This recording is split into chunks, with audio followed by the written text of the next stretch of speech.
Alright, unless nga oli musiru, unless nga oli mu buyabuya, unless nga toyina katoola, gwe Munnayuganda akyalina okubuusabuusa nti Kyagulanyi Ssentamu Robert Bobi Wine mitembo si wa amaanyi, nyongera otwala omukisa guno okusaasira nti baaba kyoyogerako tokimanyi. Kyagulanyi Ssentamu Robert Bobi Wine awo waali basebo ne bannyabo ali mu region esinga okuba with the lowest population, region abantu abasinga gye babadde batasuubira nti asobola okuŋŋaanya abantu abawera even ebisatu. Kyagulanyi Ssentamu Robert Bobi Wine ali Karamoja, eyo erwale ye ey'okubiri agikubye mu district ya Kotido. Gwe ssebo oba nnyaba ndaba, laba namungi w'omuntu azze okwerolera ku Kyagulanyi Ssentamu Robert Bobi Wine, okumanyanga nabo baadde tebasuubira nti abantu bajja kujja mu bungi, tebaataddewo na stage, wabula emmoloka z'abadde atambula nazo ezo eziriko ebyuma ze bakozesezza beewunyizza nnyo okulaba nga nabo nti namungi w'omuntu avuddeyo okubaaniriza. Gwe wenna wenna akyalinamu okubuusabuusa. Kyagulanyi Ssentamu Robert Bobi Wine ayogera n'abantu b'omu Kotido, naye ekisinza okunneewunyisa n'okunzizaamu amaanyi, ayogera ayina interpreter naye tebalinda na interpreter olwogera ebigambo already babimanyi ng'endulu bakuba, wabula amagye gayiiriddwa. Abantu bangi nga bw'okiwulira ate bazzewulira message of change, buli kyayogera endulu neevuga. Gwe wenna wenna akyabuusabuusa obunnabbi buno, nyongera otwala mukisa guno okusabira katulabe ekiri ku lwali. For 40 years.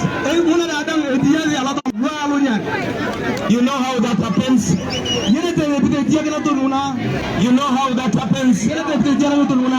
Because they close our eyes. They don't want us to know that.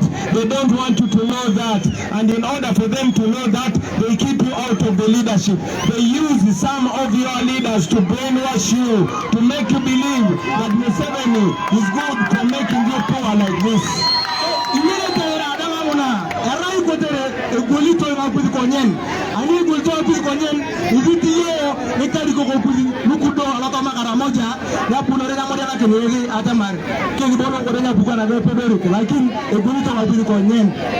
Listen, everybody that gets to learn, every person in Karamoja, young or old, when they get to understand that Karamoja is rich, they call him, they tell them to keep quiet, they either pay them, or if they refuse, they kill them.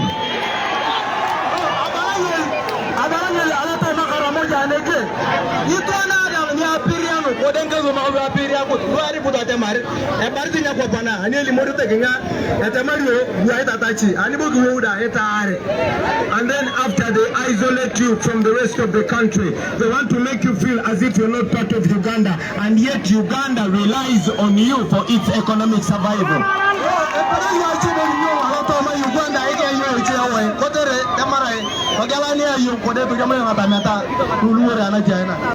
You know how that happens? It's because they come and lie to you. They give you 5,000, 10,000 and a yellow t-shirt and salt and sugar, and they ask you to vote for a man again and again and again.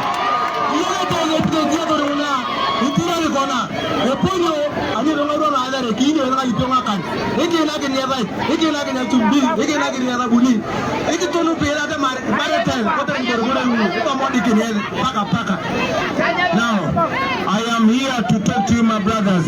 I have not come with money. I have not come with sugar. I have not come with salt, but I've come with the truth. I've come with a mission to freedom. I've come to give a message. Olabana bose tebasagala this time.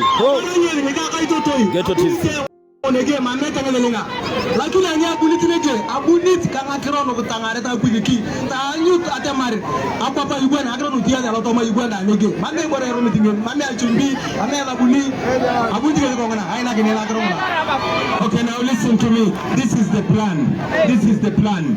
Muna inyeunta anu ya plan logo. This is the plan. Muna inyeunta anu go. First of all, we must understand that Museveni has brought a trick of divide and rule. Ato yorete wana tamar aya umuze ben nata nata ngina chaketa ngetunga to chaka ngai to chaka ya kan to chaka luchi to wara adam. Me where I come from, I come from Uganda, and in Uganda we have already defeated.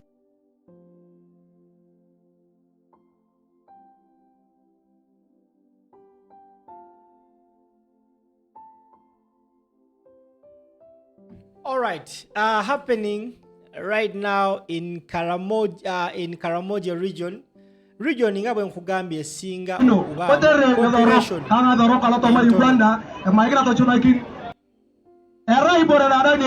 many of you didn't think nti Bobi Wine could have such a big crowd in this region. Era bangi nnyo na buli kati nkimanyi batambulira mu kwewuunya. Kati nno gwe akyayina embeera eyo ey'okulowooza nti Kyagulanyi Ssentamu Robert Bobi Wine si wa amaanyi. Nyongera otwala omukisa guno okusaasira nti Kyagulanyi wa amaanyi, alina obuwagizi bungi, ate n'abantu abamuwagira bamuwuliriramu nga bw'okiwulira. Message ey'enkyukakyuka agivuze era yagambye agenda kugenda buli wamu, oba ku boda, oba ku gaali, oba ku pikipiki, oba ku lyato, naye agenda fuula Laba ng'atuuka buli wamu. Ekimu observations zenkoze mu ngendo Kyagulanyi z'abaddeko mu bitundu by'eggwanga eby'enjawulo. Kyagulanyi Ssentamu Robert Bobi Wine ye mukulembeze ndowooza atakubye bipande. Era wano njagala otwalira omukisa okutegeeza buli omu. Gwe wenna abuusabuusa nti Bobi Wine talina bipande, abantu bamwagala ku lo, ate nga ndaba n'ekyebipande kyetaagisa. Funa obudde oyiteko mu kibuga Kampala. Ogenda sangamu bipande by'abakansala, by'aba MP, naye togenda sanga mu kifaananyi kya mukulembeze. Kati nno nze ndowooza it's not too late. Buli muntu yenna asobola okugula ebipande n'obitimbe bya president, bambi kigule okitimbe. Bambi kigule okitimbe. Kuba abantu omukulembeze bamwagala nnyo, however mulimu n'abalala ababuzaabuzibwa. So do whatever you can in your means okufuba okulaba nga emessage ey'enkyukakyuka etambula, because y'omukulembeze omulimu agukoze. Bannayuganda fe abagenda okweleetinga down ekiri e Tanzania kitokota si kisaanikire. Abatanzania bo bagamba tukooye, bakedde kwekalakaasa ebitundu ebisinga eby'e Tanzania. Capital city ya Tanzania protests ziri so much. Protests zitandise okuba nga zirya ebitundu ebirala.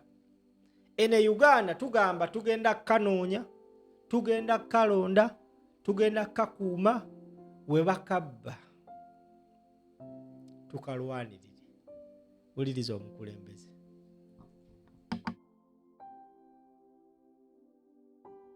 What is going to do here?